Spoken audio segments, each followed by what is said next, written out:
Amitabha, everyone. To those of you who are signed in through YouTube, I just want to let you know that Rama Heng Sure had just signed in. This is the Berkeley Monastery.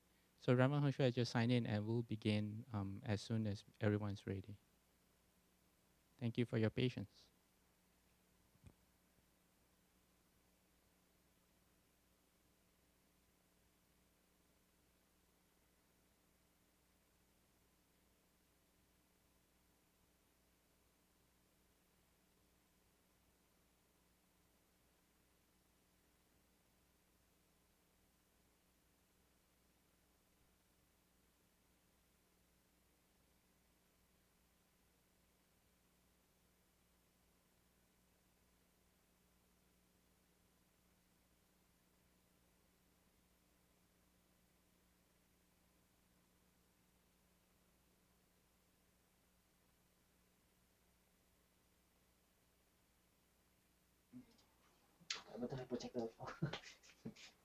It's not up. Hello there. Can anybody hear me? We can see and hear you. Hi, how nice, great. So this is working. Okay, great. Apologies for the late start. We are experiencing some funny glitches here with our hardware. Let's see. There we go. Not that one. Try again. And we have friends here with us who might not be able to see, darn it, because of our hardware issues. Let's see. Can I use my computer? If you can. Yeah, for the. I can. Yeah, we do. Good. You're right here. Yeah, this one is good. Okay, we're almost there, friends. Thank you for patience. I can put my computer there. Also, can I adjust the video? Yeah, your mic is. There, nice. I can see me and you all. Oh, the tables for Ulana are set up. How does my voice sound? It sounds really nice, really good. Good, good. We're using this guy as the input, this large microphone. And it looks like the space age Buck Rogers kind of item. What are we going to do with so that folks can see? Yeah, if your screen, the video will here. Okay. Yeah, but you will lose your space. I can use mine. Yeah, use it to just show us videos. Yeah, we just everyone will look at this. Is that okay? So again, thanks folks for waiting. We're almost there. Rama Heng Sure, all of us have the text of the sixth ground with us in front of us, so you don't need to share your screen if it's just on the sixth ground. Okay, that would work too. Right. Now, the problem is that our friends here don't.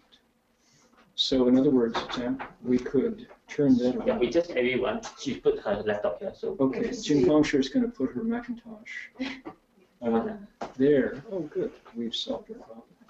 Instead of using the projector, we're going to use the laptop screen as the. Is that distance or? Yeah, just like me because now. So, external. If one way to think about all of this is we're reproducing in silicon what we have natally by birth in carbon. So what comes to us, like eyes and ears, we're now recreating externally with this is the external ear, this conference speaker, and this is our external voice box. And the camera that's I'm pointing to here is the external eyes. Yeah, there's something to be said for that, and also something lost. 有利有害，有长都有败. When there's benefit, there's also corresponding loss, and where there's accomplishment, there's also retreat. So let's see, I'm going to bring up our Dharma request, first of all. And while Sam walks around here, you can imagine him off around Berkeley Monastery. And he'll be doing a Dharma request. You can watch on the screen what we'll all be saying together. There we go. Okay, I'm going to cross my legs and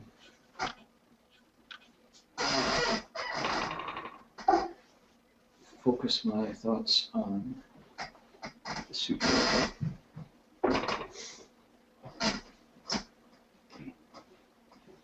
Can you all see the requesting Dharma on the screen? Because you're not sharing your screen with us, we don't see it. Okay, 1 second. We'll do it. Here we go. Sam, wait 1 second here. I need to. Am I the presenter, by the way? Right now, yes, not previously. Okay, good. And okay, so if I do that now, can you see my screen at this point? Yes, now we can. There we go. Okay.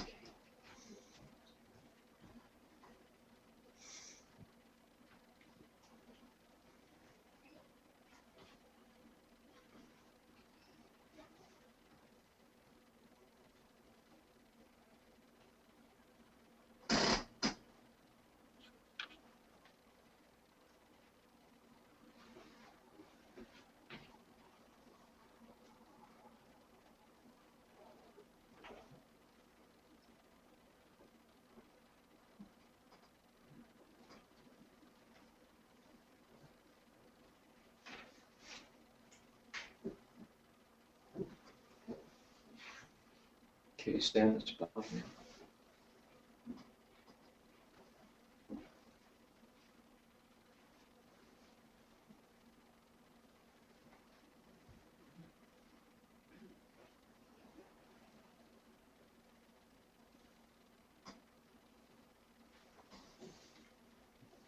Om Jing Hada 为知法为尽一切众生，经传妙法论，教导我们如何了生脱世，离苦得乐，殊证无生。Ulana pray for you, heart of compassion, for the sake of this assembly and all living beings. Please send the wonderful Dharma will to teach us how to live suffering, attain bliss, and ever and and quickly realize normal. Okay, I'll chant a line and then you give it back to me. Namo tassa, your turn. Namo tassa Bhagavato Arahato Samma Sambuddhassa. Homage to the blessed, Homage to the blessed, noble, noble, and perfectly enlightened one. and perfectly enlightened one. Namo Sadanto Namo Saranto Suchedoye Suchedoye Olahudi Olahudi Samyao Samputoshi. Samyao Samputoshi. Okay, now this will be a challenge if you can't read the Chinese characters, but try your best. 无上甚深微妙法，百千万劫难遭遇。我今见闻得受持，愿解如来真实义。Altogether, the subtle and profound, supreme and wondrous Dharma rarely is encountered even in a billion eons. But now I see it, hear it, and accept it reverently. I vow to truly understand the Buddha's actual meaning. Okay. Are you all seeing that clearly there? more or less. Reverend Heng Sure, what we see on this Yes, side is your presenter screen, which has both the slide oh, and the slide before, but actually it's working yes, out really well because that solves the issue of lag. We don't have to that wait. solves the of course. Yeah, so we Yeah, don't have to wait for the screen to refresh. We see the both slides at the same time, and that means that that's you wonderful. can turn your other screen to your audience so that they can see what you're seeing if you wanted to. Right. Okay, well, that's the only piece that has a a keynote. So we're not, otherwise we're not doing keynote. You're tilted. There we go. Can you see the camera? Okay, well, this is a great experience, great experiment in technology. And we discovered that our plan was to use the HDMI port of my new computer to power the big monitor that we have here, but it doesn't work with non-PC computers. It doesn't work with Macs. So we're almost there. We're getting bit by bit, we'll be all set. Okay, let's hide this for a second and bring up 6th ground. Here is our text, and I would like to invite everybody to Sam, the camera's like this. There, that's straight.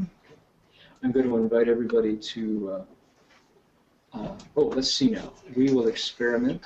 I'm going to take that over to, but it doesn't show up. Okay. This thing goes here. I realize for people who are not at all interested in the technology, this is supremely boring and uninteresting and a waste of time trying to get it all to work. But for people who are interested in the challenges of technology, this is quite an amazing feat that is undergoing here. And let's see here, it's not working. System preferences. All right, simple is here. Let's do simple. So, which is to say, I'll put this right here and invite everybody to chant along with me the name of the Avatamsaka Sutra. And what we're chanting in Chinese is homage to the Buddha's flower garland sutra of great expansive teachings and the ocean-wide flower garland assembly of Buddhas and Bodhisattvas. We'll do that in Chinese since that's the way the tune works. You can actually, those of you who don't are still learning Mandarin, can follow along. We're going to be chanting these sounds with the ABCs and the Romanized Chinese sounds. So let's see if I can make that a little bigger. And join me if you will. Here we go. Namo Tafang Guang Fo Huayan Jing Huayan Hai Hui Fo Pu Sa Namo Tafang Guang Fo Huayan Jing Huayan Hai Hui Fo Pu Sa Namo Tafang Guang Fo Huayan Jing Huayan Hai Hui Fo Pu Sa Namo Tafang Guang Fo Huayan Jing Huayan Hai Hui Fo Pu Sa Namo Tafang Guang Fo Huayan Jing Huan Hai Wei Bo Hu Sa Nam Da Fang Wang Fu Huan Yin Ji Huan Hai Wei Bo Hu Sa. Last time. Namo Da Fang Wang Fu Huan Yin Ji Huan Hai Wei Bo Hu Sa. We did that. Now I'm going to scan my way up to page 38. Try that 30. You're looking for 23 if I recall.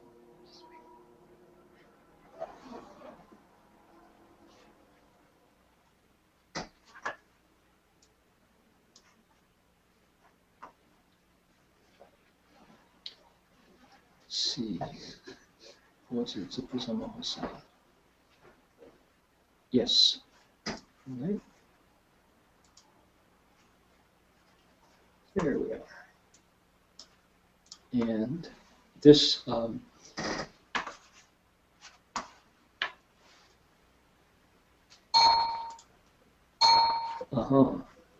you're dinging at me. That doesn't help. Okay. Now, Sam, this, when I slide it over, it should appear on that screen. It's not. Maybe down. Maybe up. Okay. This is wonderful. We're experiencing something which, among scientists and very technological people, are called gremlins. These are gremlins, which is to say, you shouldn't be doing that. Why are you doing that? And sure enough, it's doing that. So what we're going to have to do, I think, in order to make this work, is take turns. There we go. Between, hello everybody, between the viewer and we only have one screen to work with, not two screens, unless you unplug it and then replug it, do you think? Okay, try it again. It's entering power saver mode. Good. All right. And try this now. So, no, doesn't work. All right, here's what we do. We push on. We'll make do. Thank you, everybody, for coming out. And the fun part is to be able to see each other. But that's good and valuable. But I want to get us started into the text. And we're going to work with, and make it big so everyone can see it. Okay. I'm going to recite, put my palms together and recite this passage of text down to the bottom. And this is actually, it's repeating what we did last week, but we didn't finish, so we'll start again. Okay, can we, now those of you who don't read Chinese, you get a chance to practice your Mandarin. This becomes a language class. You didn't realize you were getting benefits like that, did you? So let's put our palms together. I'll give you a line and you can give it back to me. Oh, first of all, let's drop our palm. There are people for whom that is not a familiar behavior. Why do I do this? Why do I put my palms together? And this is we're practicing a traditional, formal way of doing this Buddhist Sutra exegesis, Buddhist Sutra commentary. And the idea is these are the words of the Buddha. And so I, as the speaker, get a chance to speak the words of the Buddha. You, as students, of this text, people who are learning, get to repeat them as well.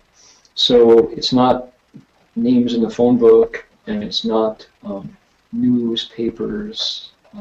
It's not, a menu. It's the Buddha's voice. So there's wisdom here. This is a 2,500-year-old text. So that in itself is a reason to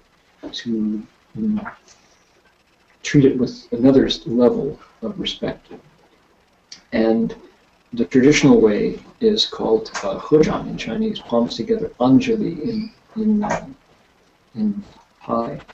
And what it means is your mind is single mind. Also, hands together cannot hold a weapon, which is a good thing. So certainly you're not required to do that. Anybody who would like to join us and put your palms together is welcome to do so. So here we go. 佛子是菩萨 Here, I'll highlight as we go. 摩诃萨 大悲转增 精勤修习 未满菩提分法 令圆满故 作是念 一切有为 有和此转 OK 无和此不转 缘即此转 缘不即此不转 我如是知 有为法 多主过患 当断此和因缘 然为成就众生故 亦不逼近 灭于诸行 Thank you for your patience, waiting for all that to make sense. Now, we can. These are English words, but is it good English grammar? We'll find out. Is it English syntax, or is it just translated Chinese with English words pasted on top? A little bit of both. So if it doesn't make sense at the start, we will massage it and take it apart, rebuild it until it does make sense. Starting right here. Okay. Disciples of the Buddha. This Bodhisattva Mahasattva's great compassion develops and increases. He diligently practices in order to perfect the Bodhi share dharmas, which have not yet been perfected. He makes the following reflection. All that is conditioned evolves through combination. Without combination, there would be no evolution. It evolves through the assembling of conditions. If conditions did not assemble, then it would not evolve. Since I know in this way that all conditioned dharmas have many faults and disasters, I should sever that combining of causes and conditions. Nevertheless, in order to bring sentient beings to accomplishment, I also will not utterly put a stop to all activities. Okay, I'm smiling because it's such stilted English. It's really quite marvelous. And not to be snide or snarky, that's not the point. It's just to say that I think it's important to say this. I'm going to hide that temporarily. There we go. The idea is that these texts have been around in people's hands for thousands of years, and our teacher, Master Shenhua, Master Tripitaka Master Shenhua, made it important for us to open these books up and look at them. He said, "This is important. I want you to understand these. This is the Buddha's wisdom. It's words and ideas that will help you become a better person, help you get through your day, and to ultimately to make progress on the Buddha's path." That's what these texts are about. And so he, by doing what he did, he broke from the tradition. there's a traditional way of looking at these texts which involves um, relying on the ancients, relying on the ancients. You have to use other people's ideas in order to understand them according to tradition. And so Master Hua was trained in that way. And you didn't approach the text directly, you looked at commentary. Commentaries were written, 1,300, 1,400 years ago, 1,800 years ago, 1,200 years ago, layers of commentary. And the standard way to do it was go pick up a commentary and read that. The ancients had the wisdom to understand it, we don't. We can't understand it. So you never really get to hear the Buddha's voice. You never really process it yourself. You have to go through other people's summaries, condensations, lists, abstractions, and that was how you approach the sutra. And of course, I personally found that really boring.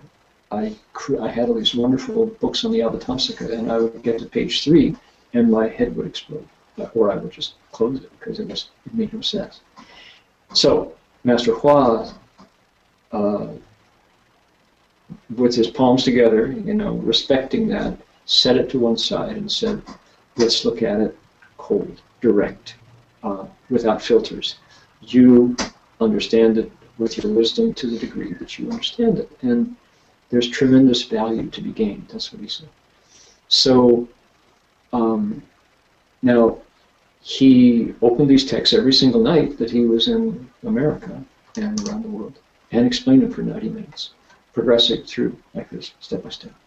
And we, the younger generation, with our half-ripe Mandarin, half-learned, and our, halting steps into Buddhist wisdom, into understanding the Dharma, tried our best to translate. And it's really important to recognize our limits, I think.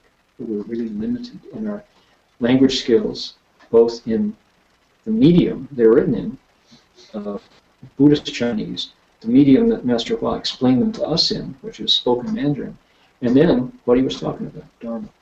Then we had to try our best to render it into English that people can understand it right. So layers upon layers of challenges to translators. The result was we did a lot of dictionary diving. We were not dumpster divers, we were dictionary divers. We dived into dictionaries, Matthew's Chinese English Dictionary and Sutill's Chinese English Dictionary. We would look at one word and paste an English word right from the dictionary, because that's what we knew. We found the word, that's good. We would paste those words in. And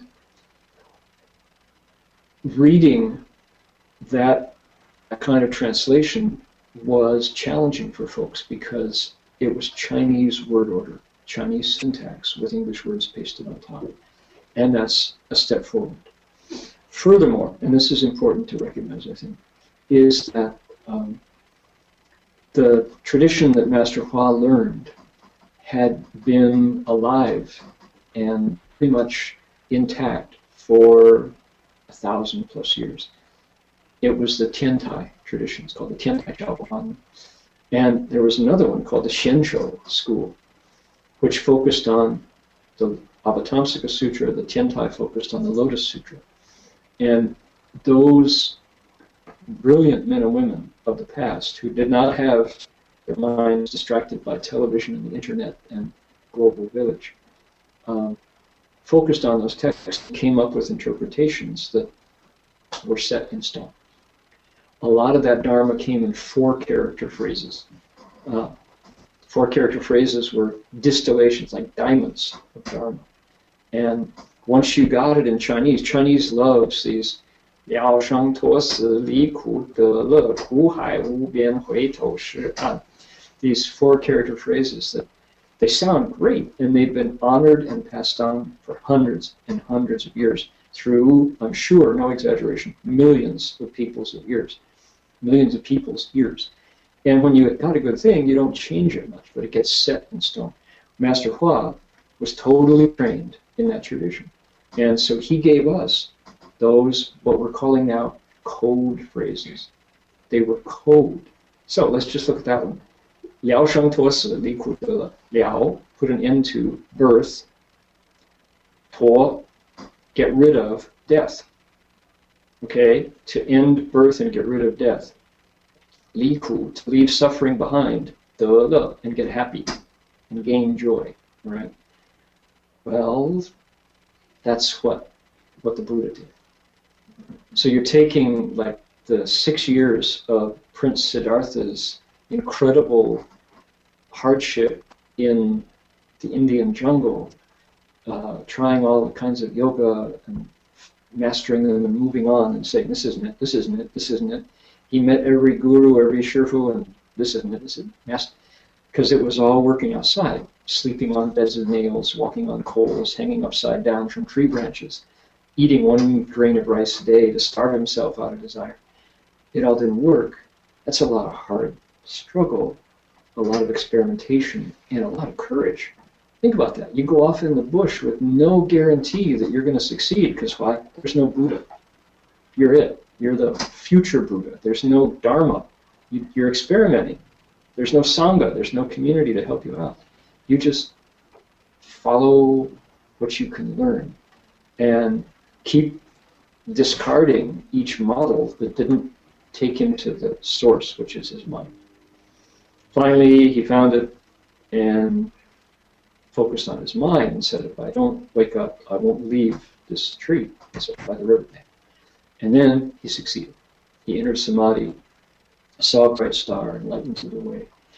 And the Chinese have this whole story in 4 character phrases. Ye du ming xing er wu dao. So what did he do? He left behind birth and death. He ended rebirth and cast off death entirely. So, man, that's an epic saga, right? I mean, that's somebody's incredible challenge and drive and fortitude and perseverance and courage and fearlessness until he succeeded at something that very few people succeed at, which is challenging mortality. That's our founding story. What I just gave you is the founding story of the Buddhist religion, right?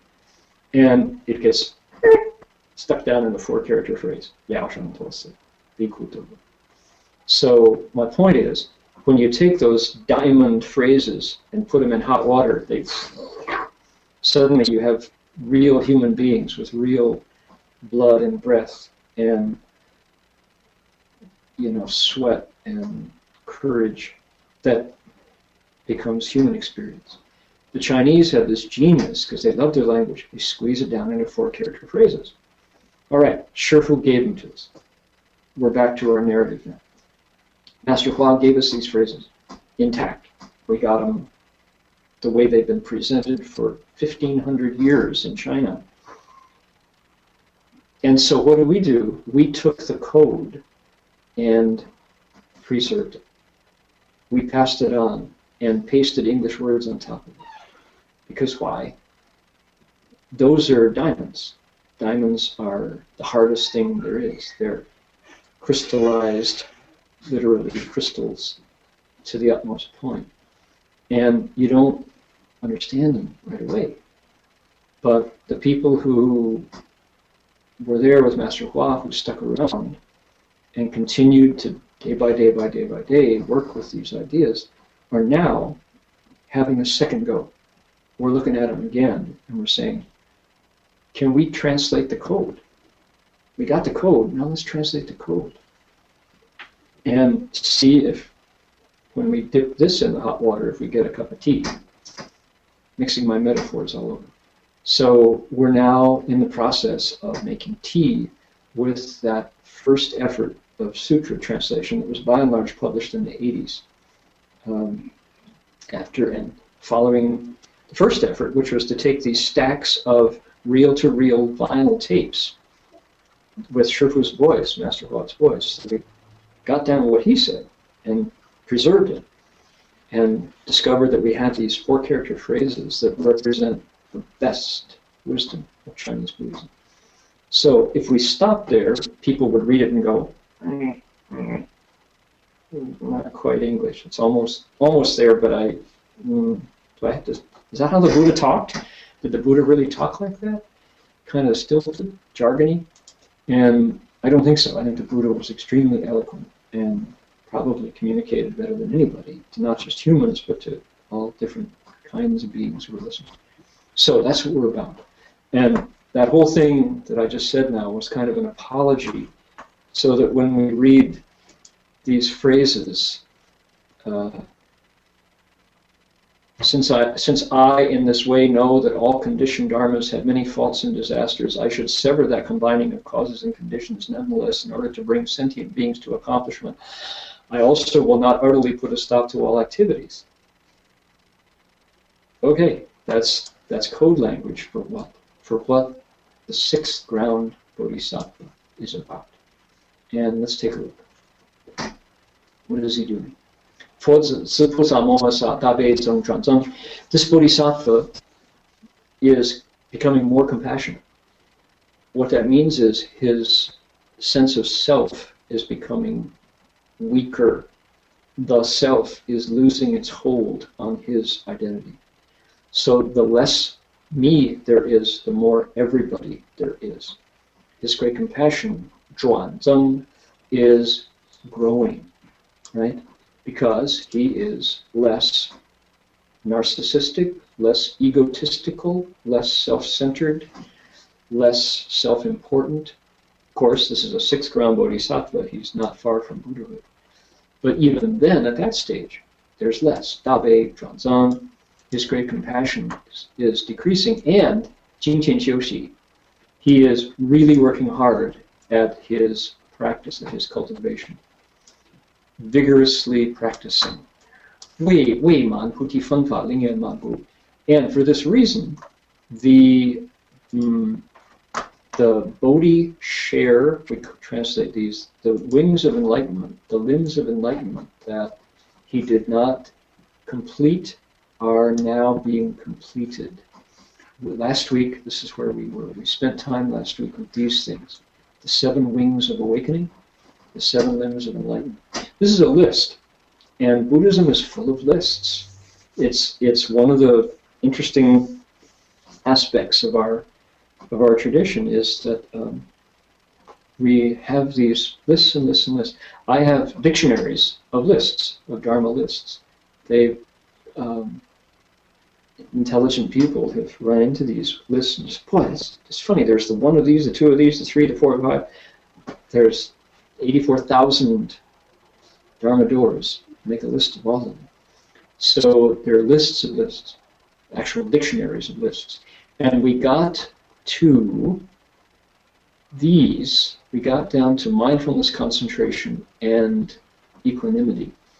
And I wanted to, let's look at these one more time, briefly, because we spent time with them last week. And tell a story. I didn't get to the story last week. These are called the 7 wings of awakening, the 7 limbs of enlightenment. And they begin with selecting a Dharma to practice, finding a way to practice. What kind of meditation do you do? Do you like to meditate? My first practice at Gold Mountain Monastery was bowing to the sutra, 1 bow at a time, 1 bow per word. And that was so suited for me because I had come directly from my master's program at the Gold Mountain Monastery. I was a grad student at UC Berkeley, and I was a speed reader. You had to be to keep up with the reading. I had books, opened on the spine, stacked up like this, 4 and 5 and 6. I just pick them up and read them like that, and making reports and cross-checking references. And words to me were just kind of air to breathe. Words had no value of their own. And I was studying language as well, so I was reading Chinese words and Japanese words and French words and English words. They were just carriers of ideas, that's all. And I was not absorbing much from the words that were zipping past my eyes. But boy, did I and take them in at a great rate. So my Dharma friend Heng Sure said, okay, here's what you ought to do. Since you're living here now, let's get you practicing. You should bow to the sutras. I said, okay, fine. How do you do that? And he said, one word at a time. And I said, wow, that sounds great. What do you do? He said, one word. What do you mean? He showed me. He says, okay, you bow, thus. Second word, I bow. Have heard. You get the point, right? It was so slow, so slow. And I said, there's no way I can do this. I speed read. What do you mean one word at a time? He said, yeah, precisely that. You go too fast, you absorb nothing. Slow down. This is what you need to do. He said further, he says, if you really want to calm your monkey mind, you can take that Chinese character you're bowing to, or your English words, fine. Thus is perfectly good. And contemplate it down in your dantian, in your belly, while you bow. You can just hold that image. He says it'll last you long. You drop it and then pick up the next one. So I was completely skeptical. This is not going to work. Okay, I'll humor you. I'll try it just to keep you happy. And I bowed about a page, which is about, it was about 7, maybe 40, 50 characters, maybe 60 characters on a page. Made 60 bows, and the first session of bowing completely hooked me. I thought, I can remember what I bowed to. I don't understand it, but I sure remember the words. Those words are so neat. And I got to where I was bowing at the spaces in between the words and the silence between the bows. And I was looking forward to the next character, anticipating, just reading ahead, see how it comes out. And it was an amazing experience of entering a text as never before. I would not have believed it possible unless he had stood over me and said, Pardon me. No, you have a slow connection. Would you like to stop sharing the webcam and hide the webcam? No, I wouldn't. Thank you. So, are you guys experiencing breakup of the screen there? How am I doing? Heng Sure? There's a bit of lag, but overall it's okay. Okay, good. All right. So I got a message that we're being tested here today. Good. So anyway, so that was my first experience of selecting a Dharma, right? Dharma selection. And then the idea is you pick a good Dharma method. And if you're not trying to cultivate Dharma methods, then you apply this technique to the world around you. Shopping, for example. What's the difference between these tops and those tops? What's the difference between these tires and those tires? What's the difference between gluten-free and with gluten? You need wisdom, so you investigate. And the Buddha would probably say, don't take it from me, you go investigate. Keep your eyes open, choose wisely, grasshopper, you would say. And that's how you choose. Once you choose a wholesome Dharma, you apply yourself with energy. You work. You work it. Make it work. Bow a lot. Right? Ride on those tires. Wear that top. You employ with effort, with vigor. Now, virya, interesting Sanskrit word. It's the same root as virile and virility, which simply means strength in Latin. So strong, strength, you apply yourself. If you don't make it work, nothing will change. If you work hard, you'll notice, you'll learn, you'll make progress. What happens as you do that is there's a happiness that arises when you focus, simply by the fact of concentration. Able to eliminate the distractions. And because these are wholesome dharmas, they generate a connection with your own nature, and there's joy. And that joy can lead to the gateways of samadhi, which is called Qing An, a tranquility, a relaxation, a peace of mind. Qing An is a state that's the Chinese, I'm saying. This relaxation state is available to anybody. People who meditate get there pretty quickly. They report that there's a joy in focusing and concentration. As your practice progresses, you continue through the day. So it's not just brief, it's long-lasting. You remember. This word mindfulness in Chinese can also be translated as to remember, that you keep it in mind. And it's interesting, it says its own name, it's present thought, this thought, mindfulness. You fill your mind with your practice and it goes even deeper. Soon you get to a state of samadhi. And this state is, Master Hua would say, anybody can get to samadhi. As soon as you think you have, you're no longer in samadhi. Samadhi is a Sanskrit word, and it means purity and concentration, stillness and purity. Purity doesn't mean clean, can, but what it means is no mixture, nothing extra, essential. And body and mind find that place. If you think about the way, I don't know if anybody, the examples we use are like sewing machines. Anybody use a sewing machine recently? Sewing machines can be, right, that the needle goes so fast and you either turn it, my mom's old sewing machine, you started with a hand wheel up here, then it had a pedal that was electric, and the needle went from really fast, very wonderful, and worked as machines went. My mother's sewing machine was a beautiful machine. It worked just great. You had to keep it lubricated, but it worked just great. Sports cars, performance sports cars, the engines go from 0 to 60 in a brief few seconds. That's how your body and mind feel when you are in samadhi, the sense of integration and unity of body, spirit, and mind. It's a wonderful state. Now, the one I wanted to mention in particular was the one we got to last week, Upekkha. We actually have a friend whose name is Upekkha. But it's not the stain that people expected after you go from Nian Ding. Why isn't number 7 wisdom?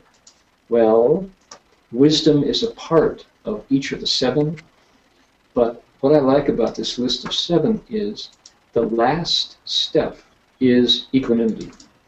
And anybody who has seen the face of the Guanyin Bodhisattva image, a city of 10,000 Buddhas, knows this feeling. If you look at that, at the face of that image, this is our 16-foot Guanyin image with 1,000 hands and eyes. The face, of course, it's a statue face. It's not meant to be recognizably anybody. But the face of that Guanyin has enough humanity. It looks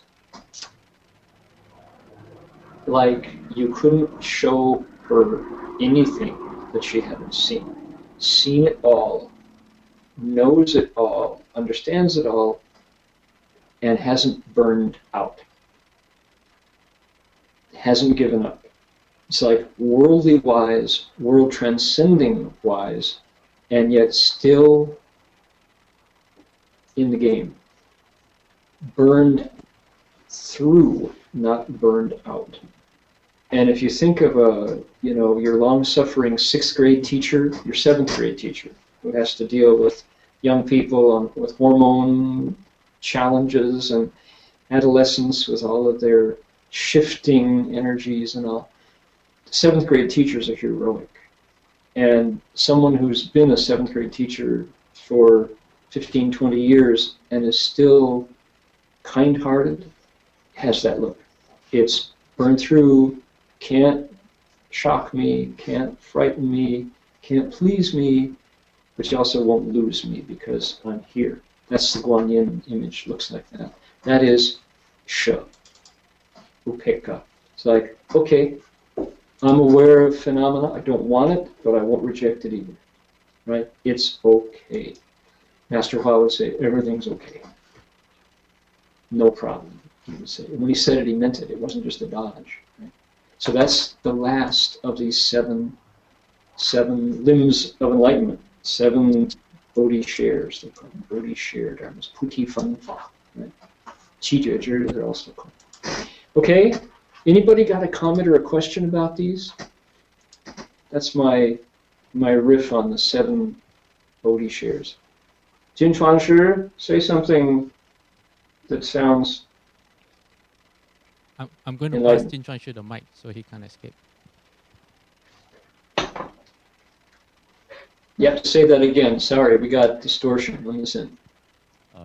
Jin Chuan Shi said he's going to pass me the mic so I cannot escape. There you go. No escape. Okay, make an enlightened comment here. Enlightened comment. I'm going to have an enlightened comment. I was actually Get me off the stage looking here. at your Give list us- and trying to reflect on the Chinese, Sanskrit, and English, and also your definition. Or Pali, or Burn yeah. through, not burn. So I thought actually you made that last comment because we were just talking about making the 4-word, what do you call it, the 4-word phrases for Chinese, how that distills meaning down. So I thought your last comment had a little bit of that flavor in English. Burn through, but not burned out. Yeah. I think that has that. And I think we actually need to create those kind of words in English because really kind of tight phrases like that stick in the mind. And I see that's actually very useful for Dharma cultivation because when you see something, all of a sudden these kind of nuggets of principle come up, and if they're phrased in a kind of clever way that sticks in the mind, they actually stick. If it's just, as we kind of currently have in our translation, it's just kind of like a stilted English, it doesn't gel in the mind. So I've in this last, I think, year really been thinking a lot about kind of how words can really kind of be used in our minds to stick. So when I heard that phrase, like oftentimes it's an English phrase that we often use, and then we just flip it around to be a Dharma principle, and then it kind of and it clicks. So okay, thank you. That was helpful. Pass.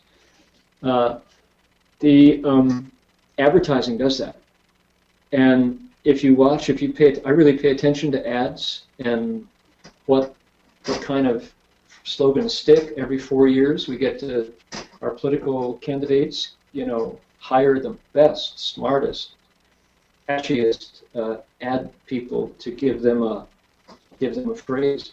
And as the years go by, the phrases get shorter, and the requirements get tighter for what's an effective phrase. Barack Obama, yes, we can. Right? Yes, we can. And used to be something like "For a Better America." That was 4 words. Now it's "Yes, we can," and hope.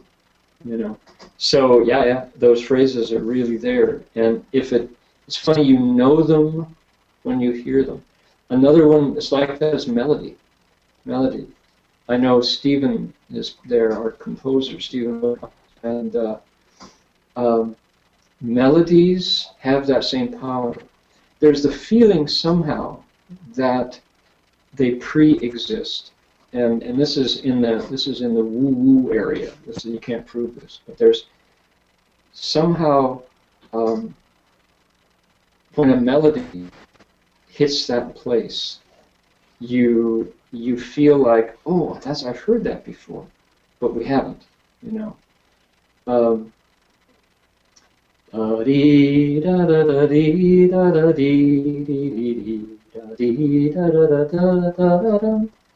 That's great. And another one is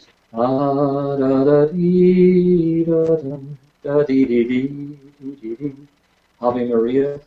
These familiar melodies that something about them, when we hear them, we go click, right? And so its phrases are the same. Okay, I got a story, and then people can look around and get some participation here. What are these? Why are back to our sutra. Hold on. Why are, oh, went right past it, there we go. Why are these so important? So that he diligently practices in order to perfect the Bodhi-share dharmas, which have not yet been perfected. Our Bodhisattva on the sixth ground is working with these limbs of enlightenment. It's another name for these things. And he, let's see, where were these? These are mentioned twice here. But anyway, these are what he's working on right now. And he's on the sixth ground, the sixth stage, and he hasn't finished it. So clearly these are not so simple. These, to practice those seven things, it's not you do them in an afternoon. I mean, you could, I suppose, but you do them over a period of years, maybe. The story goes like this. It's from the Buddhist time. There was a monk who was sick, and he was in really, really bad shape, and covered with sores that were, weeping and smelly, and none of the other monks wanted to get near him. The monks all avoided him because he was smelly, and they weren't supposed to practice medicine. Monks were not supposed to be doctors while they were monks. So the monk was just suffering there. And the Buddha heard about it and walked into the monk's dormitory at the, I guess it was the Jade Grove, and sat down beside the monk and took his hand and asked for a clean cloth and cleaned him up and started to nurse him. And all the monks, of course, were feeling, oh, you don't have to do that. Well, our monk can do that, No, that's fine. I'll take the blessings myself. You all miss this field of blessings called caring for the sick, so I'll do the blessing. I'll get it. So the Buddha is cleaning him up. And so the Buddha says to the monk, and Venerable Sir, he said, do you know why you're sick? Have you reflected? Do you know why you're sick? Have you reflected on the causes of your illness? And the monk says, well, I actually have. And he said, this came as a result of my meditation. And it's not that because I'm lazy, therefore I got sick. I was careless. It was because I was vigorous. I was reducing my karmic load, and it was time for this retribution to arise. Is that correct? Bhagavan, world honored one, said the monk, and the Buddha said, very good. He said, you actually do have some insight into that. In fact, you could say that this illness is a fruit, a fruition, a reward of your hard work, although it's very hard to bear. And the retribution coming to your body is really, really unpleasant, and I can empathize with your suffering, but understand that this is not punishment. And the monk said, yes, I see that, I understand that. And that makes it a little easier to bear. And so the Buddha said, in other words, you could say you have a spiritual disease. And he went on to say, you could say that all diseases, with the exception of things like that are communicable, like flu and things like that you get through the air. All diseases, serious diseases, are all spiritual illnesses. You could say that. Why? Because their causes have to do with seeds planted in the past that come ripe now at this time, like bulbs coming out of the ground in the spring. And so if you recognize their nature, then you continue to cultivate and patiently endure until the debt has been paid. And so the Buddha said, and because it's a spiritual disease, he said, I'm going to apply spiritual medicine. He said, can you recall and tell me what are the 7 limbs of enlightenment? what are the 7 wings of awakening, the 7 Bodhi shares? Can you tell them to me and explain them? And so the monk goes, let's see, I think I heard you talk about them back, was it 4 years ago? Remember, can you tell them to me? The monk said, yeah, I think I do. I made notes back then. It was, the first is selecting the Dharma, and the second one is vigor, and the third one is joy, and the fourth one is, let's see, what was the fourth one? I know the fourth one. Can we tell me the fourth one? I'm going to check my notes. The Buddha said, no notes. The monk said, okay, I think it was called Ching An, and then there was the 3, and when he got to number 5, his illness fell away, his temperature settled, his fever went away, and his skin turned pink and healthy. And by the time he got to number 7, he stood up and bowed to the Buddha and said, I'm healed, spontaneously. The Buddha said, very good. And he said to the monks around him, now you've all seen something that you could call a miracle? He said, nothing miracle, no more miracles about this. He says, the merit and virtue of this method of practice, the 7 limbs of enlightenment, the 7 ways, the 7 wings of awakening, is so great. This is, in fact, the method of the Dharma transforming your nature. The merit is so strong that your Dharma brother here has been spontaneously healed. His karma has been repaid. He's free of that particular debt now. And the goodness that comes from his recalling these 7 limbs has balanced out the debt that he owed. And so he's been healed. Go forth and sin no more, he said. No, he didn't say it. That was the wrong of the Bible. What the Buddha said was, live long and prosper. He didn't say that either. That was Dr. Spock, Mr. Spock. He said, go forth and bring benefit to living beings. So that's a, true story or not, that's a Buddha story from the past, that the Buddha used these very same dharmas to heal illness. Interesting, huh? Now, you've heard it here on Saturday night, on Sunday afternoon here in Australia. If anybody, the next time you're sick, says, well, the Dharma Master said all I had to do was recite these and I'd get better, don't quote me for your health insurance policy, because I won't take responsibility. It had to be the Buddha's teaching to make that work. However, you did hear it. That did plant a seed. So, and stranger things have happened. It's true. Actually, interestingly enough,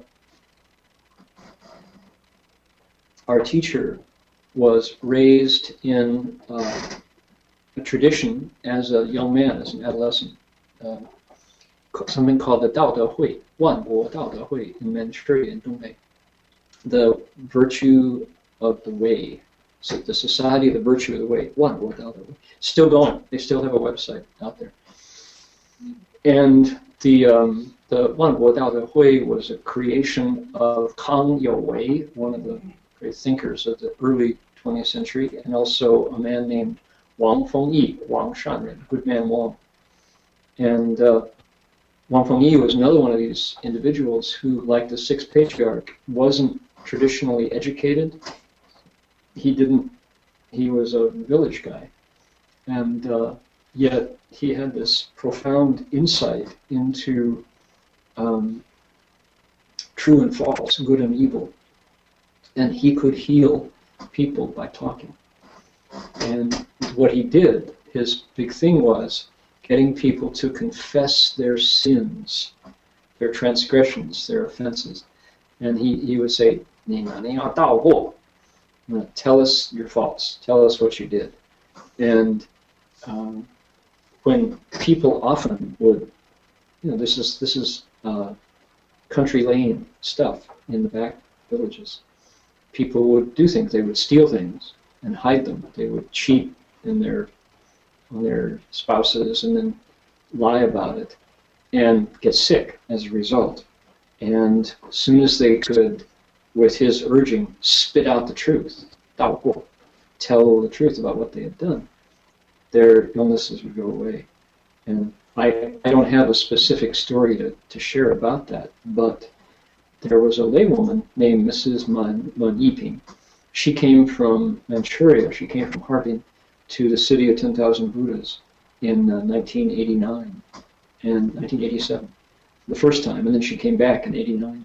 And she was a champion lecturer in the Dao De Hui. They had competitions.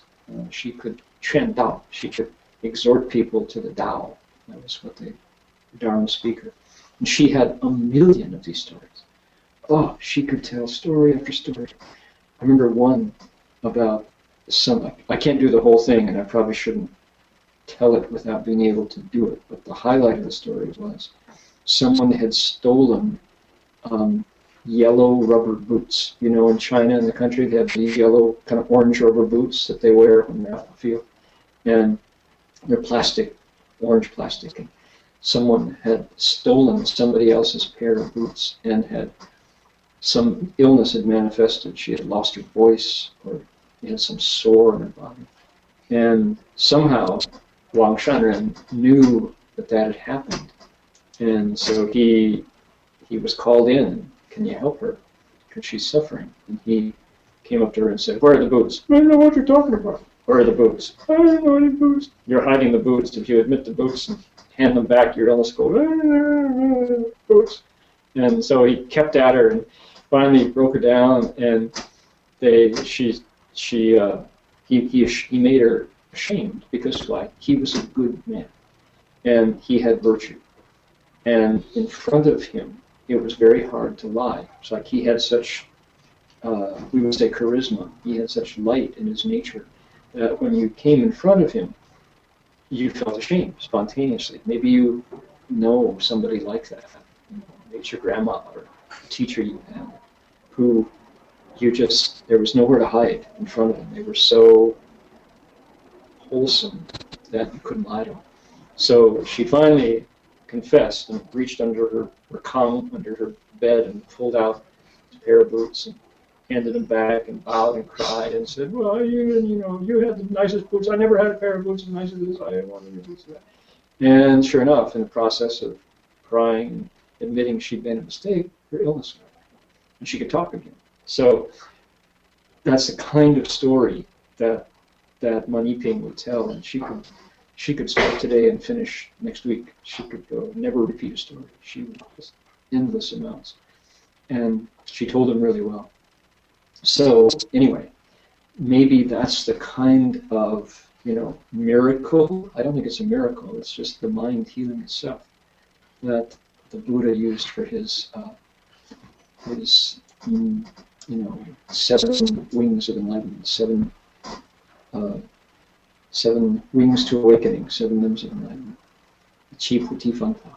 So interesting. Anybody got a comment, or anybody want to confess that you steal boots? You can. We have right here. There's a red cushion. You can bow down.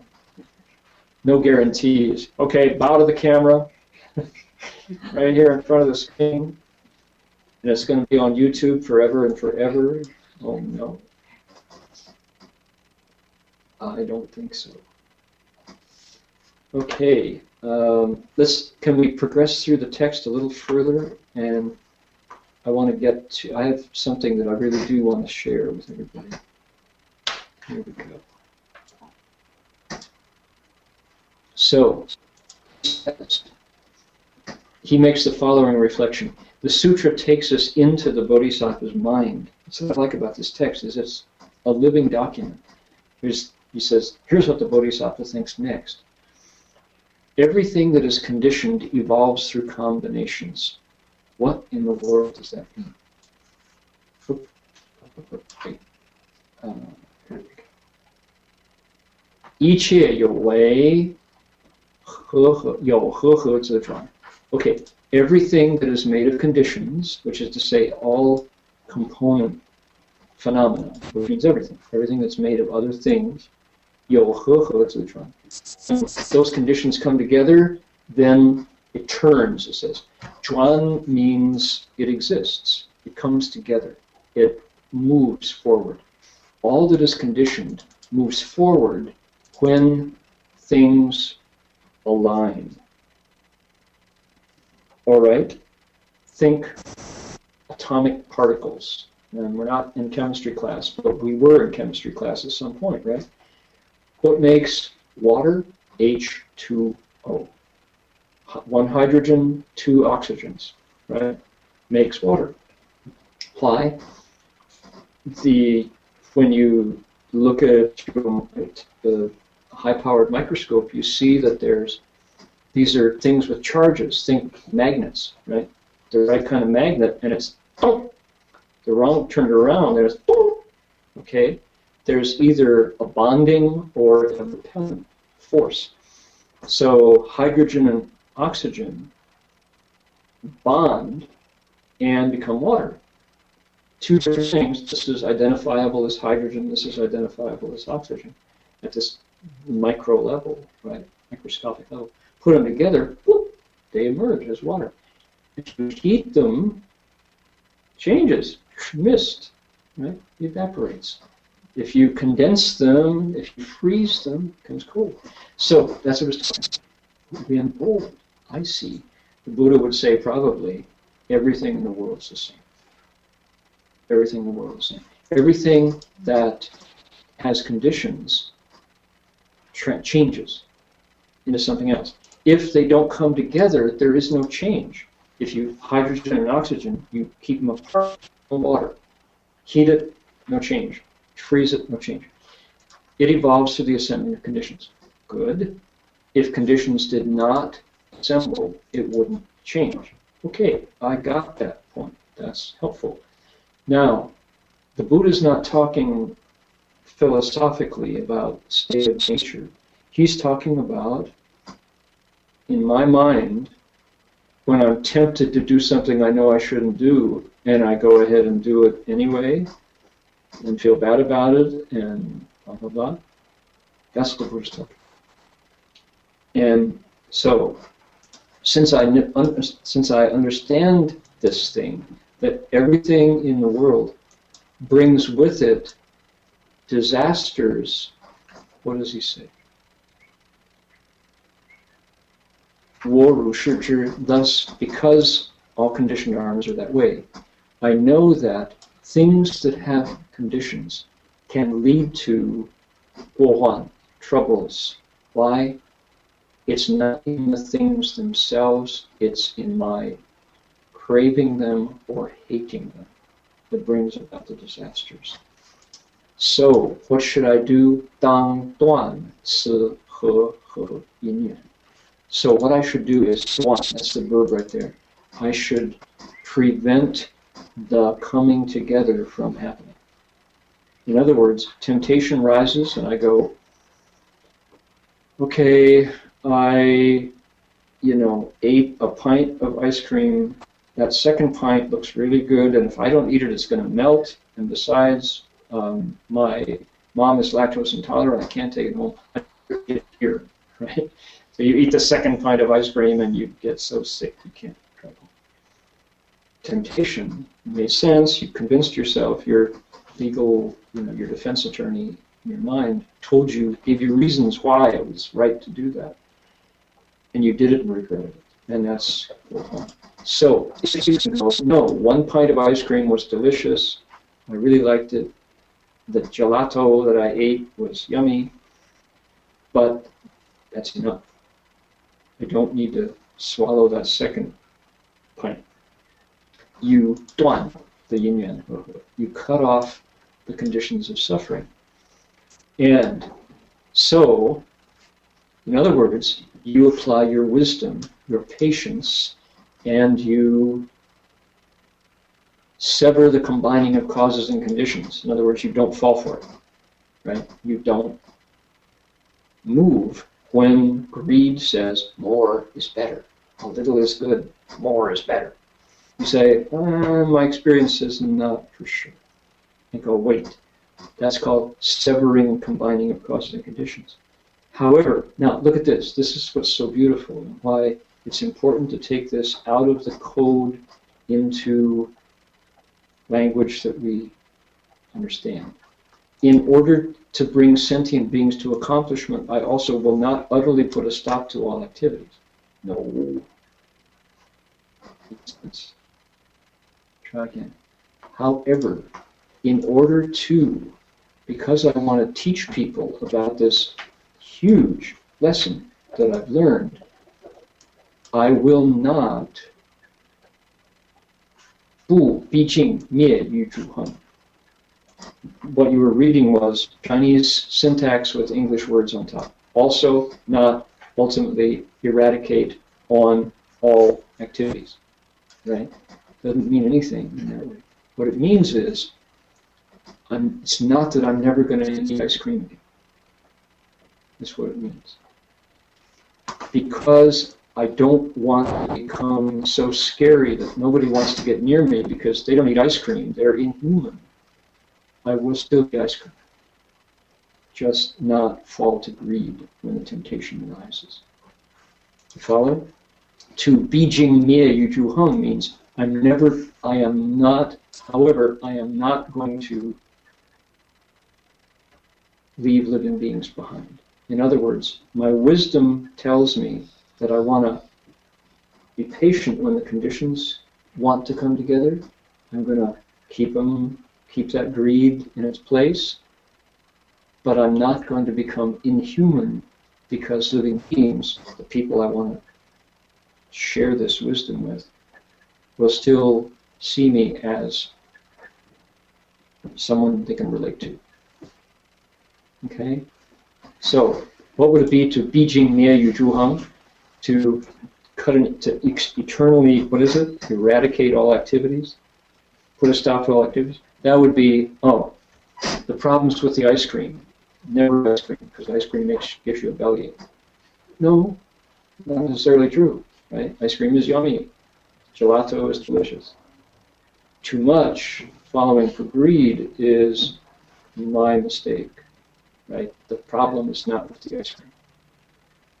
Okay, ISIS, I was just in, let's talk about Malaysia.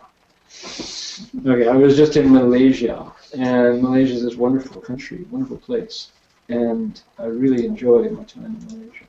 But Malaysia is 70% Islamic, and there's all different kinds of codes and dress codes and relationships between male and female.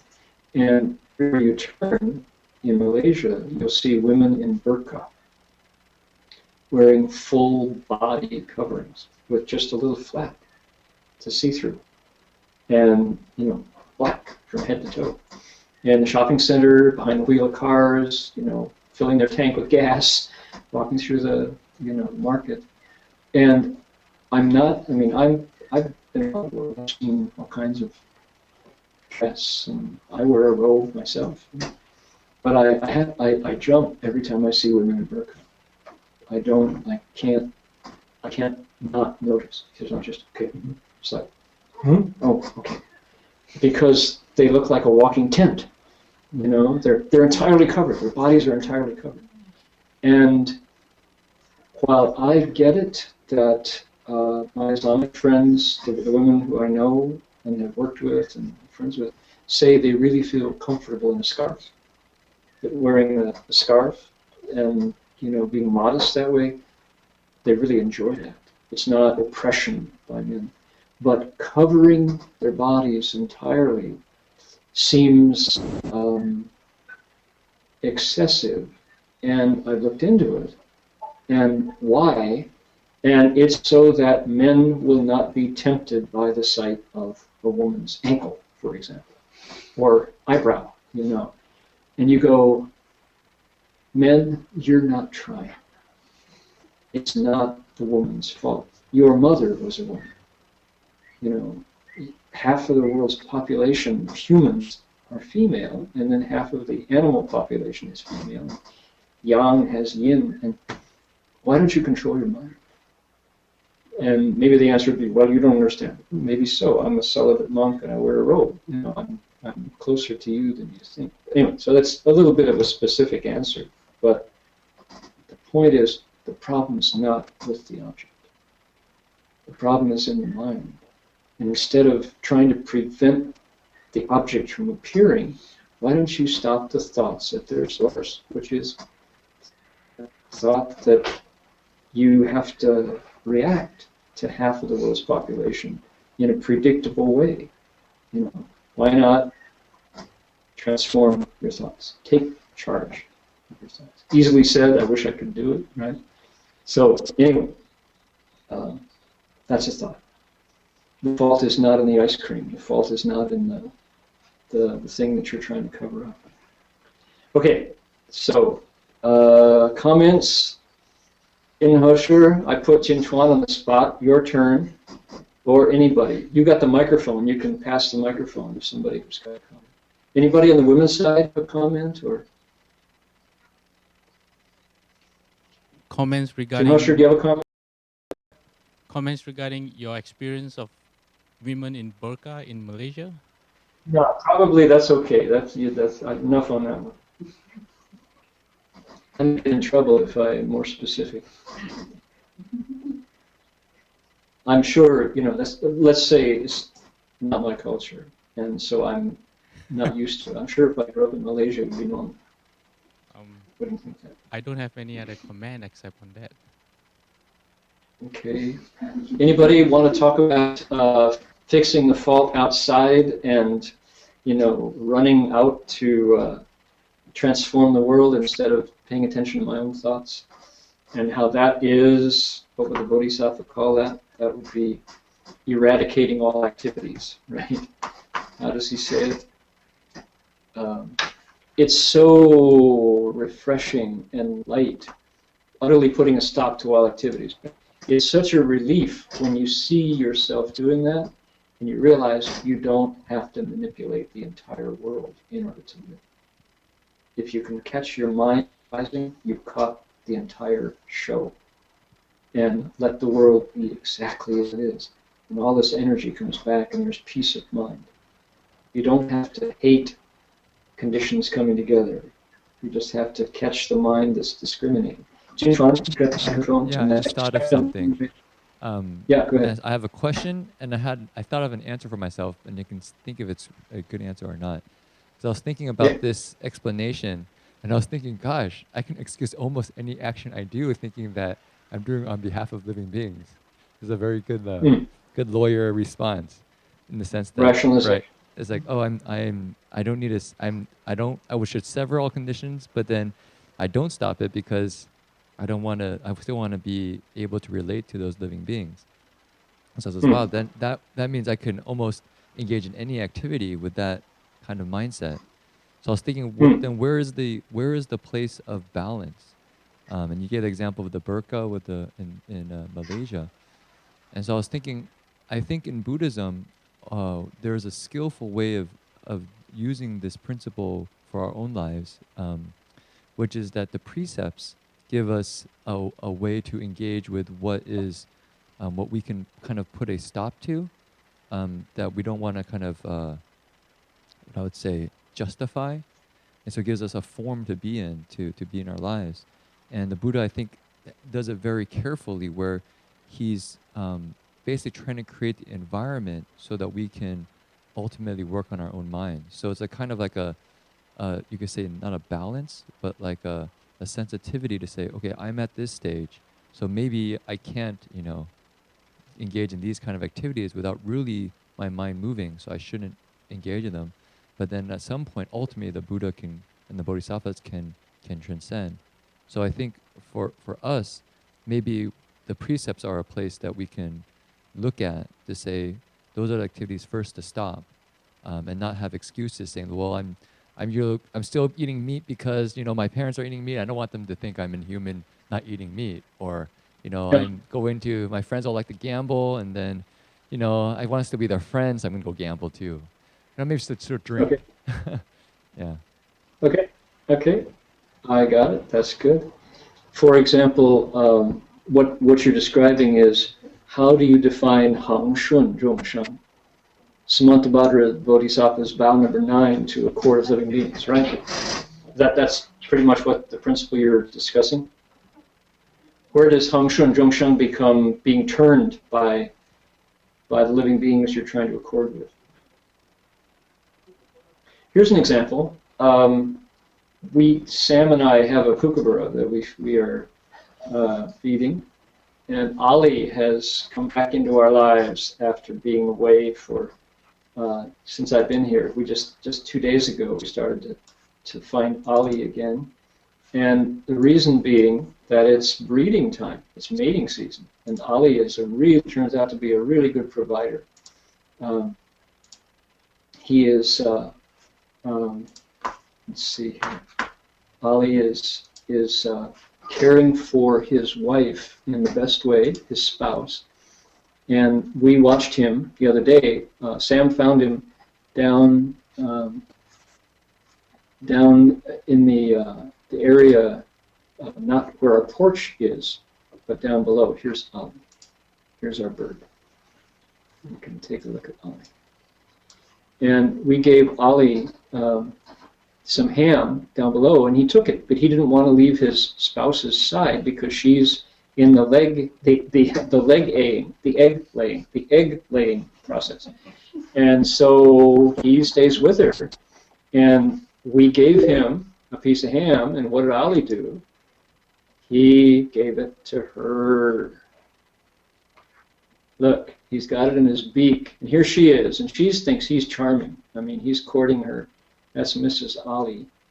And then the next thing is she's got it in her beak, and look, he looks so happy, doesn't he? And she's like, oh, what a good husband. So anyway, we're watching these customs go. And so what the challenge is, this is a little bit of far afield, right? But the challenge is what? The challenge is they eat meat. Kookaburras are carnivores. And so we're like, I'm not going to get meat. I'm not going to feed meat to the bird. Am I going to turn him into a vegetarian? No, I want him to be a healthy kookaburra. But I like to interact with him. So we found soy protein ham that we have to get the salt out of because kookaburras' bodies, their kidneys do not filter salt, and salt will accumulate in their bodies and finally poison them. So we had to find food that he thought was good, and we fed him some mock meat that he goes, good. That's not it. Terrible. Find me something I can eat. And he doesn't eat grain. We have other birds, currawongs. They eat everything. They eat everything from apples to sunflower seeds, bread. But Ali likes, fresh living meat. So there's an ethical challenge, right? So if I feed Ali meat, then he's turning me. I'm being turned by circumstances. I'm breaking my precepts by, feeding. I'd be better off just leaving him alone than feeding him meat that I have to buy, and he'd be happiest if I fed him a fresh mouse every day. He'd love that.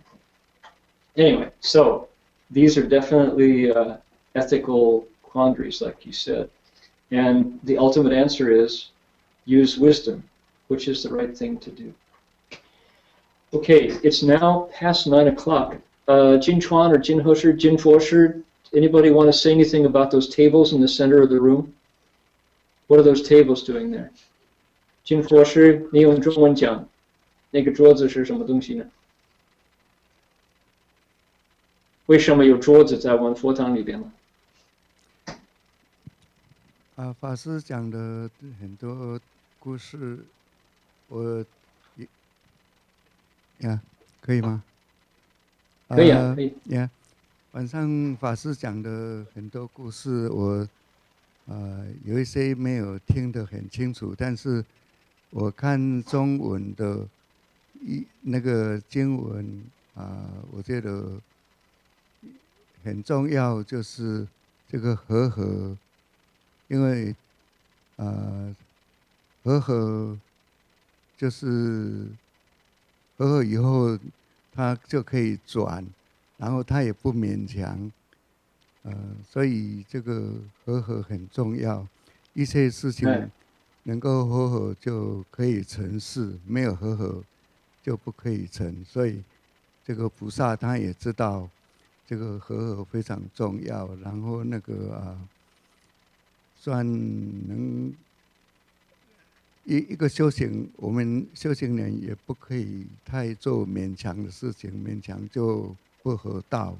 所以这个我想从经文上可以了解到这个重要性。阿弥陀佛。对 ，OK， 金佛师，我说那个我们现在佛堂里边哈，哎，有那些桌子，大家明白他们是什么用的呢？为什么摆桌子在那个佛堂中间？我想他们知道，中午我们已经有宣布，我们要做盂兰盆法会。盂兰盆，你简单解释一下吗？就是2分钟。要我解释什么？喂，他们那个桌子是用的什么用法呢？OK， 他们一个对供养，就是说这个意思，你给他们解释。这个像我们嗡佛圣尘，就是说盂兰盆解释一个算那个穆建年他救他母亲，然后一个方式，也就是那个清安日的那个什么一个日子很重要的，当然对，对，用这个来救他母亲，就是共真的。因为一个人的力量不够，所以穆建人他自己的力量不够，然后他去请教佛陀，然后佛陀说用所有和真的力量来救他母亲这样子。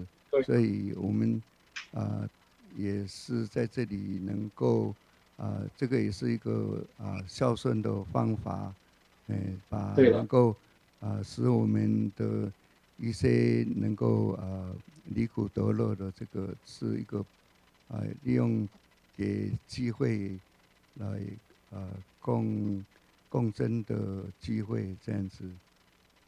好，我帮你翻译一下，或者你自己先翻译，好。那我来帮忙。Okay, thank you. Jin Fosher, I asked him to explain what those tables are doing in the center of the Buddha hall. We got these empty tables, and he just explained for us that this is part of the thing called Ulana.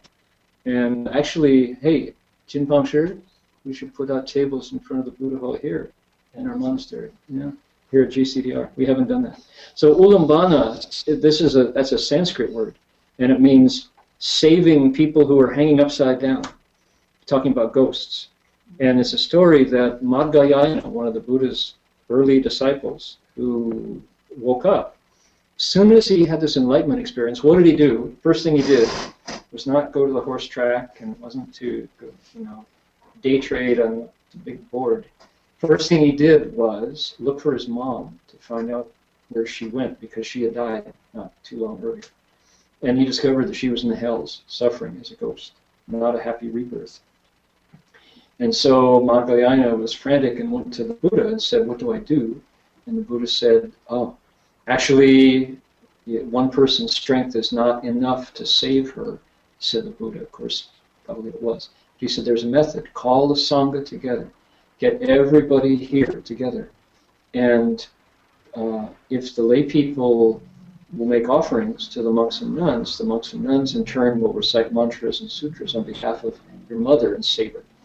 So that's what happened, and all the lay people brought offerings, and the monks and nuns recited. And this was the 解下安居 佛自四日 那个叫解下安居 the end of the rains retreat. The monks had been in seclusion for 90 days. And not seclusion, but they'd been together because it was raining outside. So they recited. Madhyayana's mother was rescued from her suffering, and the monks had sufficient offerings to get through the next year. So to this day, we still remember that event. And Jin Fosher also said, it's also filiality. It's your parents are gone, but you still remember them. You haven't forgotten your parents. And it's a chance to make offerings on their behalf.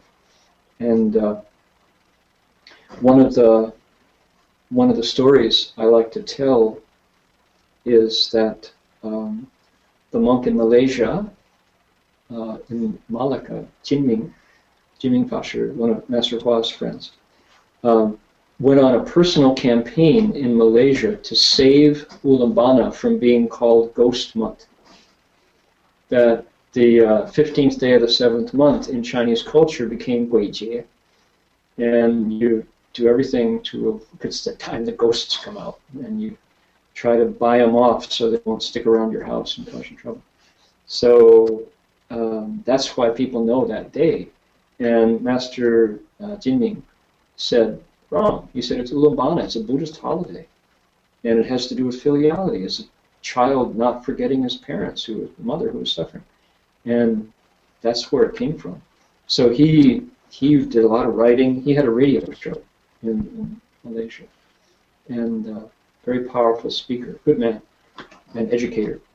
And so he told that story and was on this campaign to save the 15th day of the 7th lunar month from being considered Ghost Day, Ghost Week, Ghost Month. So that's what those tables are doing. And if people want to make offerings on behalf of their parents, they're certainly welcome to do so. That's why we put those up. We'll keep them up for a week. Right? Okay, any corrections or additions to that? Here comes the mic. Can you all see? I was just saying we probably should tell the date and the time. So at the City of 10,000 Buddhas next week on Sunday, August 23rd, there will be an Ulana ceremony there starting at 9 a.m.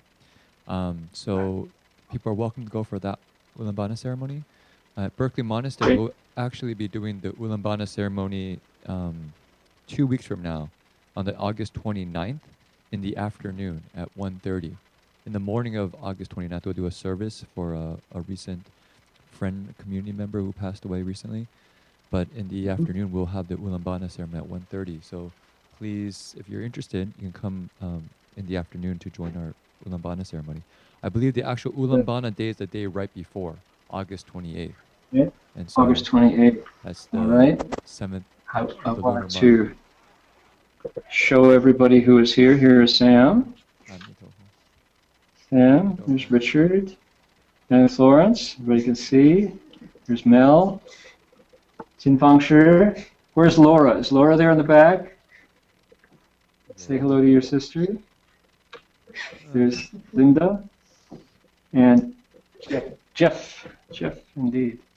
And if I keep turning back here, there's Ursula Bodhisattva, you can see, and this large Buddha image. We're here in the Dharma Hall at CDR. It doubles as a Dharma library, and here's Ollie. Here's the bird in question. So, but that screen has not been functioning for us. So, anyway, okay, great, lovely. And now all of you have to introduce yourselves each in turn to us. No, that's kidding.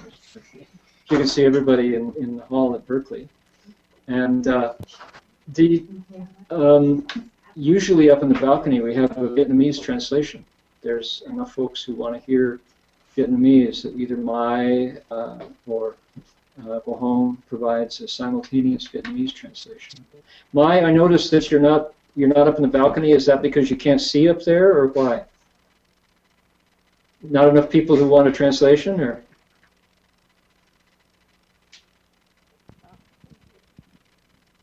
Yeah, there are no Vietnamese needed translation today, so. No takers today. Okay, great. All right, well, on one hand, maybe everybody's English is improving. They're going to put you out of a job. So. Yeah. Okay. And we have, I saw Roberto was there, but I can't see if he's maybe out of camera shot there. He's in the back. There he is. Okay. And David? Is David here tonight? I guess not. Huh? Our elders. Is that Ben in the back? Am I seeing Ben? Ben Yang? Ben Yang? I guess not. Okay. So, let's see. Jin Chuanshi, you've been talking a lot, but do you want to say a word about DRBU starting up so people know what's happening? Yes, we have the Dharma Realm Buddhist University will be starting its fall semester in just a couple days. It's actually a very exciting time because we actually have a pretty large incoming class. I think the bachelor's program, Angela probably knows better than me exactly the numbers, but we're probably doubling in our student population, which is a small school, but still that's quite a bit for us. And so that will be starting this upcoming week will be orientation starting on Tuesday and Wednesday, and then classes will start on Thursday. And then from then on, at the City of 10,000 Buddhas, the university classes will be going full force. I believe here in Berkeley, our classes will be starting soon thereafter. It might be the very last week of August or the first week of September, depending on how the classes work out, I think. But So that's our regular weekly schedule. Yeah, right? our weekly regular schedule. For instance, Friday nights with Professor Verhoeven on the Sixth Patriarch, Monday nights with Doug Powers on Buddhism for the Modern Mind, and all the other Wednesday, Stephen Tainer's class on meditation. So we'll have kind of a full schedule again here in Berkeley Monastery. Okay. Other than that, is anything else at the university happening? Does Angela have something to add? I would like to request for basic Chinese class offer at BBM instead of DRBU because we are working, so we cannot attend the full class offered by DRBU. But we are interested in learning basic Chinese. Would you please offer a class at BBM?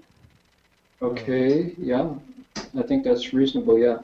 But there's different levels of Chinese. There's, modern Mandarin, and then there's the ability to read Buddhist texts, which is another kind of... Yeah, just for the beginners, please. Okay, good. So we've heard that, and we've heard the request. We should respond. Angela, do you have something to add about DRBU? Or I know sitting right beside Angela is Connie, who is maybe considering enrolling, and Jin Husher is beginning the semester, and so there's lots of excitement. Yes. Thank you, Fashar. We're looking forward to the semester starting. I think the current count is at 26 students, which is quite an increase. And just to add on to what Jane Chuanshi said, we also have another small exciting bit of news, which is that DRBA has acquired a new educational campus in downtown Ukiah. And we're hoping to start offering classes there starting in late fall. Okay.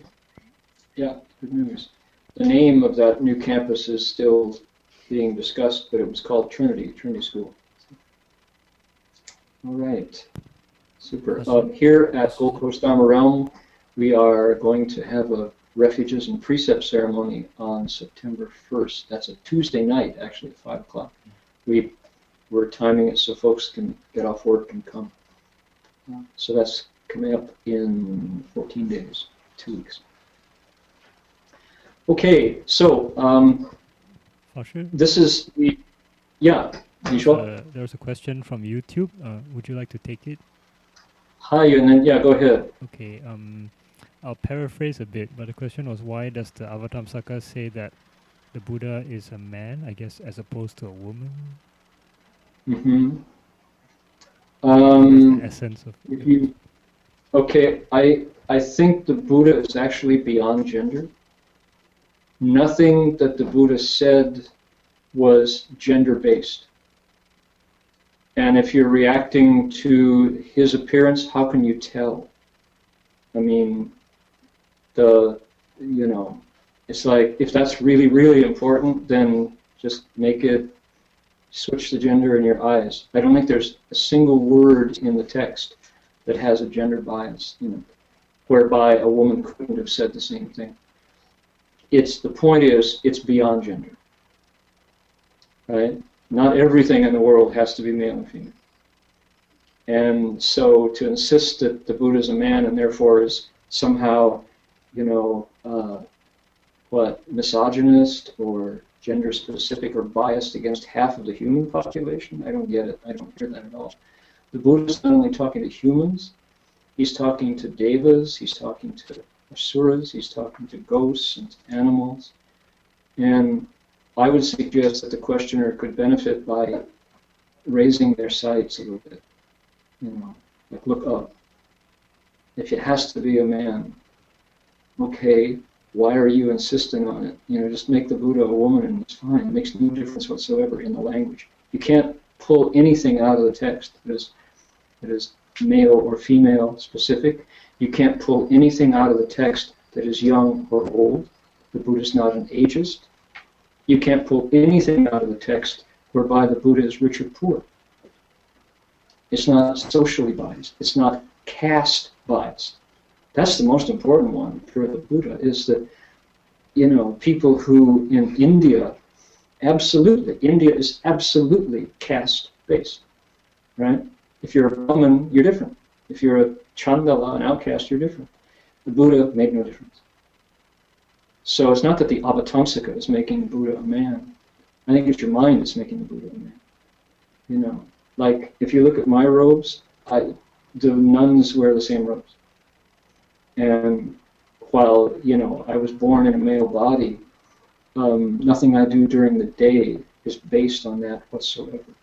That's been true for 2,500 years. So, at least in my tradition. Now, there are Buddhist traditions that are really purely misogynist, where women are prevented from moving forward, but you won't find it in the Avatamsaka Sutra. Okay, I think that's right. Right? So let's look at dedication of merit here. And there it is right there. See you all next week. Thank you for spending a electronically, technologically challenging time. I think before we quit, does anybody want to make suggestions about improvements for the technology side? How has this been, this experience? This is our third attempt. Is it working for everybody? So far, so good. What do you think? Comments? Anybody got it? Worth it? We're trying to overcome the fact that I'm down under and you're up over. And you know. So is that? What do you think? Hi, Thomas. I think most people were nodding their heads. Yeah. Nodding meaning too many challenge. Meaning it's a good. It was a good experience. Okay. You think? Who's got some suggestions? Does anyone have any suggestions? Ways to improve things. Well, one is to get everything to work. We didn't do that. Right? I think if Australia had a better internet connection, it would greatly improve our experience. So. Okay, working on it. Hi, Fasher, this is Jerry. Hi, Jerry. I think there are room for improvements on the video setup. That's only comment. Okay. All right. She's right. Yeah. Okay, good enough.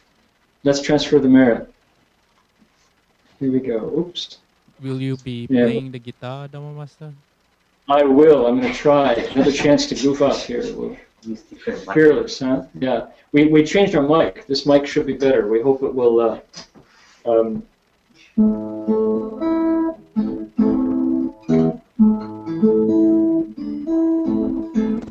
How does that sound? It's an improvement, but I think the problem lies in GoToMeeting and the way they compress audio, and not really the mic itself. Well, if we think this is bad, try Skype. Okay. We should be grateful for what we got. Here we go.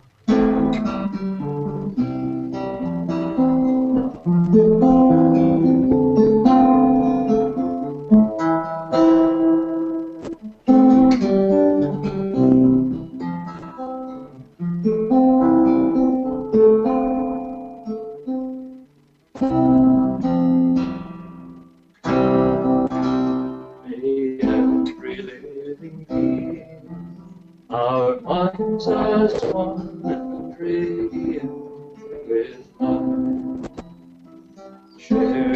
attitudes of peace, with hearts of goodness, luminous and bright. If people hear and see how hands and hearts can find in giving unity, lay their minds away to great compassion, wisdom, and truth. May kindness find river, may all who sorrow leave their grief, and may this boundless light dispel the darkness of their endless night. Because our hearts are one, this world of pain turns into love. May all become compassionate, and may all become compassionate and wise.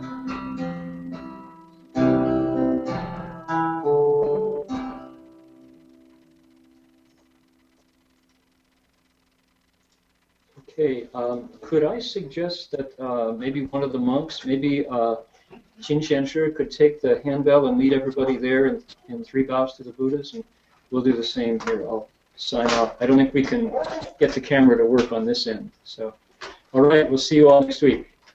Bye. Amitofo. Amitofo. Bye-bye. Amitofo.